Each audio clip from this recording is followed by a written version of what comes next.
여러분, 디스토피아적인 미래를 그린 1984, 우리들, 멋진 신세계 같은 소설들을 보면 공통점이 몇 개 있습니다. 사람들이 가축 취급을 받고 인간의 욕구가 통제되며 유니폼을 입는다는 설정인데요. 평등한 인민들의 사회에서 자유롭고 개성 있는 옷차림은 어쩌면 사치가 아닐까 합니다. 보통 이런 소설들에서 인민의 유니폼은 거지 같은 면이 없지 않아 있는데, 오늘 소개할 영화는 그 유니폼 자체가 하나의 멋입니다. 바로 앤드류 니콜 감독의 1997년 영화 가타카입니다. 가타카는 유전자로 계급이 나뉘는 미래 사회를 배경으로 한 영화입니다. 부모가 최우수 유전자를 미리 선별해서 낳은 완벽한 인간들과 자연 임신으로 태어난 불완전한 인간들이 철저하게 분리되어 사는 세상이죠. 주인공 빈센트는 후자, 그러니까 인벨리드입니다. 심장병 확률이 높고 기대 수명도 짧다는 진단을 어릴 때부터 달고 살았지만 우주로 나가겠다는 꿈만은 포기하지 않았습니다. 그래서 그는 완벽한 유전자를 가졌지만 사고로 하반신이 마비된 제롬의 신분과 DNA를 빌려 우주항공국 가타카에 잠입하죠. 이 영화의 의상을 맡은 사람은 가위손, 시카고, 유령 신부 등의 영화에서 의상을 담당한 콜린 에드드입니다. 본인 표현을 빌리자면 가타카의 세계는 표면들이 마치 빛을 내뿜는 듯 했고 색은 제한적이었으며 은빛의 얇은 막으로 덮여있는 세계였다고 합니다. 그리고 이 시각적 제약 자체가 영화 속 의상 디자인의 출발점이었죠. 경제성과 단순함, 이 두 단어가 에드드가 가타카의 옷을 만들 때 가장 중요하게 생각한 원칙이었습니다. 그런데 이 수트 그냥 멋있으라고 만든 옷이 아닙니다. 극중에서 수트는 빈센트에게 일종의 위장장치입니다. 몸속은 불완전해도 겉모습만큼은 완벽한 유전자 엘리트들과 한치의 오차도 없이 똑같아야 하니까요. 유전적으로 열등한 빈센트가 멋진 수트를 입었으니 겉은 페라리인데 속은 낡은 소형차인 셈이죠. 그래서 영화에서 수트가 갖는 의미는 화려함이 아니라 완벽한 위장입니다. 얼굴에 위장 크림만 안 발랐다 뿐이지 숨어있는 거죠. 가타카 속 빈센트의 수트의 가장 큰 특징은 핏입니다. 마치 장갑을 낀 것처럼 몸에 완벽하게 밀착된 핏인데요. 소매 커프스가 떨어지는 위치, 어깨선, 허리 라인까지 어느 하나 여유있게 남겨두질 않습니다. 이건 우연이 아니라 설정 자체가 그렇습니다. 가타카 사회의 벨리드들은 유전적으로도 신체적으로도 완벽에 가깝게 태어난 존재들이니까 옷도 그 완벽함에 맞춰 한치의 오차 없이 재단되어야 하는 거죠. 이 핏이 재밌는 이유는 그게 주인공 빈센트의 결점을 숨기는 기술이기도 하다는 점입니다. 빈센트는 몸 안에 결함을 갖고 있지만 완벽하게 맞는 수트 하나로 그 결함이 전혀 드러나지 않게 만듭니다. 오늘날 테일러링, 즉 맞춤 정장을 만들 때 그걸 입는 사람의 체형적 단점을 보완해주는 걸 생각해보면 이해가 빠르실 텐데요. 말린 어깨나 튀어나온 배, 얇은 다리 같이 남성적인 매력과 거리가 먼 것들을 가려주고 어깨를 넓히고 각지게 만드는 등 다른 부분들은 강조해주죠.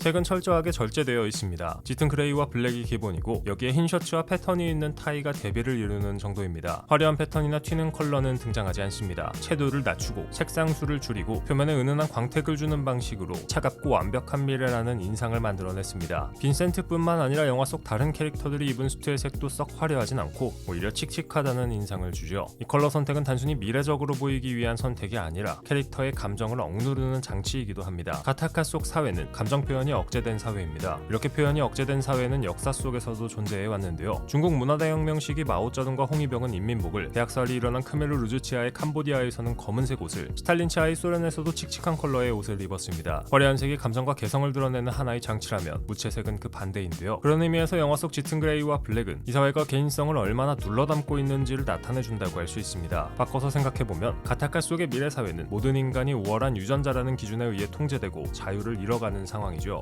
현실 세계에서 수트를 입는 우리야, 넥타이나 포켓 스퀘어, 프렌치 커프스나 시계 등 개성을 표현할 방법이 수만 가지지만 영화 속에서는 딱히 그렇지도 않은 것 같네요.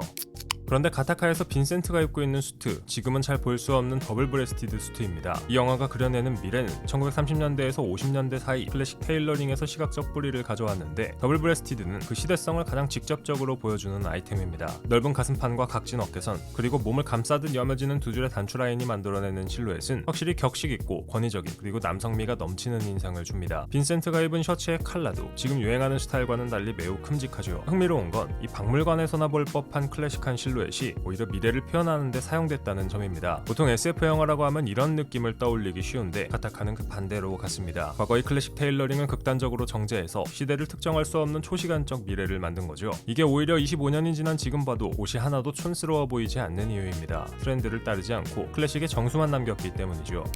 가타카의 수트는 유전적 엘리트들을 위한 일종의 유니폼이었습니다. 이 영화는 우주로 나아가는 미래의 이야기지만 정작 이 영화가 가장 적나라하게 보여준 건 우리가 매일 입는 수트의 과거였습니다. 어찌 보면 조르지오 아르마니가 선보였던 90년대의 수트와도 닮아있는 이 옷은 정장이 애초에 보수적인 문법 위에서 만들어졌다는 사실을 역설적으로 증명합니다. 각진 어깨선과 군더더기 없는 실루엣, 무채색 톤으로 통일된 컬러 팔레트는 미래적이라기보다는 오히려 클래식에 가까운 인상을 주죠. 25년 전 가타카가 그려낸 그 미래의 수트는 디테일은 많은 부분이 바뀌었지만 결국 큰 틀 현실에서 보면 지금 우리가 입고 있는 옷의 모습과 크게 다르지 않습니다. 물론 한여름에 이 옷을 입을 수는 없는 노릇이니 그냥 당분간은 보는 걸로 만족해야 하겠네요.